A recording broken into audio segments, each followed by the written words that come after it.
जी व्यापम हिंदी के latest pattern के MCQ ढूंढ रहे हो और एग्जाम में बार बार रिपीट होने वाले क्वेश्चन प्रैक्टिस करना चाहते हो तो ये वीडियो आपके लिए बहुत इंपॉर्टेंट होने वाली है। इस वीडियो में हम हिंदी के लेटेस्ट पैटर्न एमसीक्यू सॉल्व करेंगे जो आने वाले सीजी व्यापम, मंडी, उप निरीक्षक, टीचर भर्ती जैसे विभिन्न एग्जाम के लिए डायरेक्ट हेल्पफुल होगी। तो चलिए बिना टाइम वेस्ट किए पहला क्वेश्चन देखते हैं। निम्न कथन को ध्यानपूर्वक पढ़े। हमको 4 स्टेटमेंट दिया है, इसमें से हमें सही उत्तर का चयन करना है। वर्तनी का सबसे बड़ा आधार चिन्ह है, तो यहाँ चिन्ह नहीं होगा, ये इसका सही उत्तर हो जाएगा उच्चारण। उ वृत्तमुखी स्वर है, ये राइट है। अखंड मूल ध्वनि को वर्ड कहते हैं, ये भी सही है। राम शब्द में कुल 2 वर्ड है, तो ये गलत हो जाएगा। राम शब्द में 4 वर्ड है, 2 शब्द है। जैसे देखो र, आ, म और अ, ये हो गया 4 वर्ड और 2 शब्द। कौन कौन शब्द? रा प्लस म, 2 शब्द। ठीक है, तो इसका सही उत्तर हो जाएगा दूसरा और तीसरा, मतलब राइट आंसर डी हो जाएगा।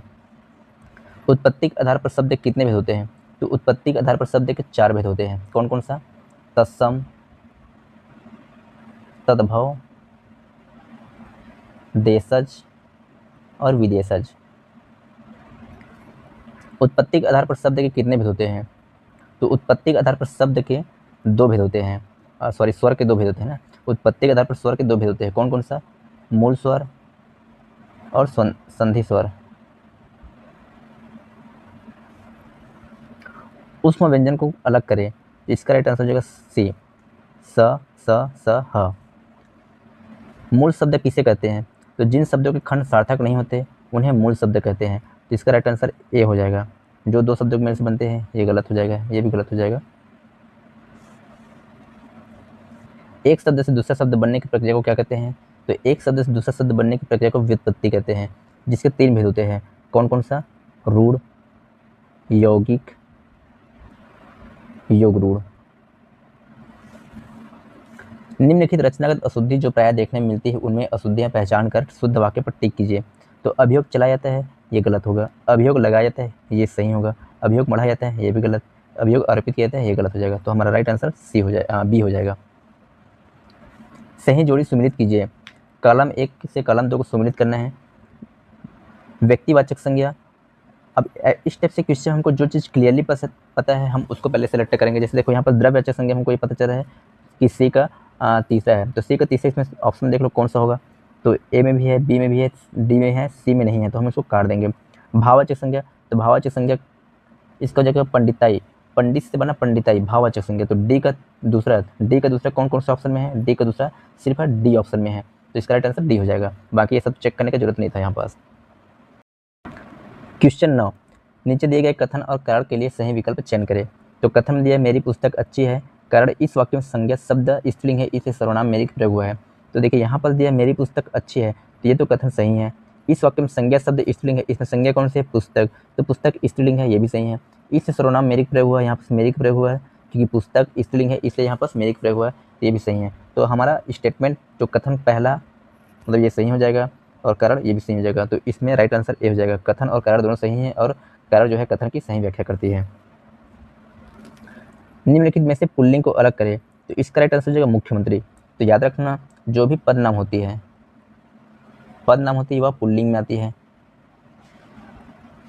ठीक, वैसी किसी भाषा है, कोई भी भाषा होता है वह स्त्रीलिंग होती है, तो इसमें हिंदी स्त्रीलिंग हो गया।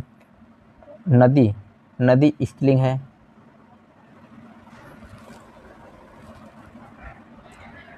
ठीक है, तो क्वेश्चन नंबर 10 का राइट आंसर हो जाएगा ए, मुख्यमंत्री। 11, प्राक कथन शब्द में शामिल है, तो प्राक कथन 2 शब्द से मिलकर बना है, प्राक प्लस कथन। तो प्राक मतलब होता है पहले, तो इसमें हमको छांटना है कि प्रत्यय शामिल है कि उपसर्ग शामिल है, तो इसका राइट आंसर जो उपसर्ग।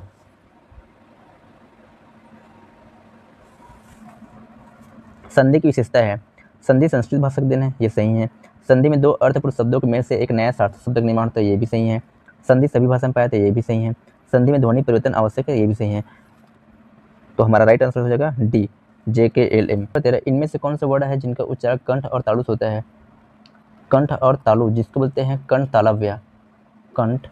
तालव्य। तो इसमें से राइट आंसर इसका सी हो जाएगा, ए और ए, जो कंठ और तालव्य है।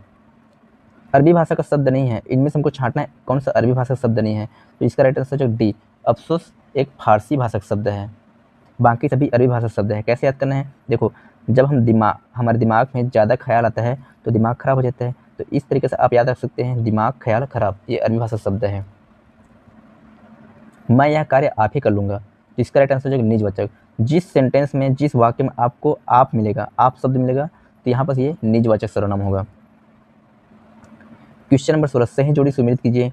हमको इसमें सुमिलित करना है, तो वही मैं अभी क्या बताया था कुछ देर पहले कि जो हमको क्लियरली पता है हम पहले उसको छांटेंगे। जैसे मैं यहाँ पर लेता हूँ शब्द अलंकार, शब्द अलंकार 3 होता है, ठीक है। इसका राइट आंसर हो जाएगा चौथा। तो ए में देखो चौथा किस में है, तो ए में चौथा सिर्फ डी में है, तो राइट आंसर डी हो जाएगा। बाकी भी चेक कर लेंगे। बी, सर्वनाम जो है सर्वनाम 6 होता है, ये विशेषण 2 होता है, ये भी सही है। कारक 1 होता है, कारक 8 होता है, तो डी का पहला ये भी सही है, तो हमारा राइट आंसर हो जाएगा डी। तो इस तरीके से आप क्वेश्चन जल्दी सॉल्व कर सकते हो। क्वेश्चन नंबर 18, जीवन मरण में कौन सा समास है, तो जीवन मरण में वैकल्पिक समास, वैकल्पिक द्वंद्व समास है। जीवन या मरण, वैकल्पिक मतलब दोनों में से कोई एक चुनना है, तो जीवन या मरण, तो ये हो गया वैकल्पिक समास, वैकल्पिक द्वंद्व समास। उल्लू सीधा करने का अर्थ है अपना काम निकालना।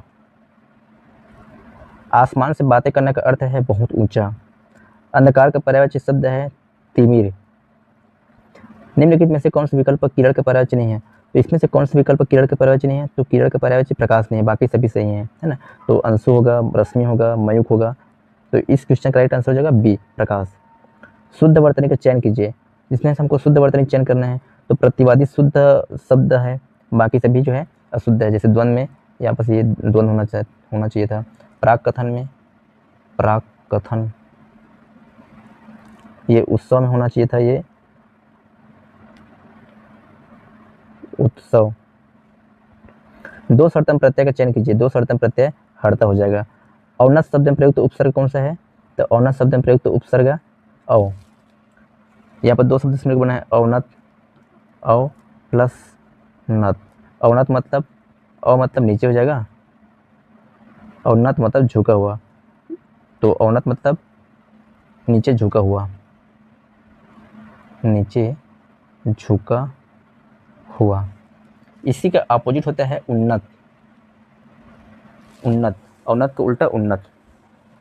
अगर आप इसी तरह लेटेस्ट पैटर्न का एमसीक्यू सॉल्व करना चाहते हो तो चैनल सब्सक्राइब कर ले, साथ ही बेल आइकन ऑन कर ले और वीडियो अपने दोस्तों के साथ शेयर जरूर करें। इससे मुझे भी आगे आप लोग के लिए मेहनत करने का मोटिवेशन मिलेगा। Thank you.